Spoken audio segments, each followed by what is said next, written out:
Hello there, welcome back to the channel. In today's video, I'll show you how you can change your bank details on Shopify.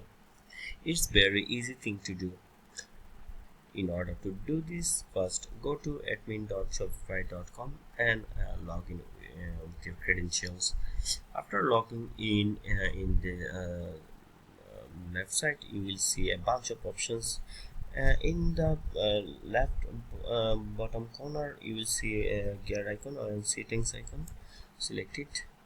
Now from here you will see a bunch of options also, so from here look for billing and select it.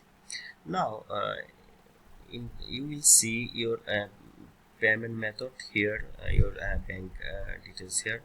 Just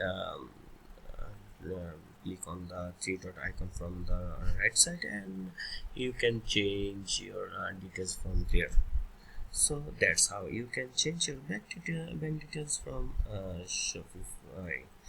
If you found this video helpful, don't forget to give a like.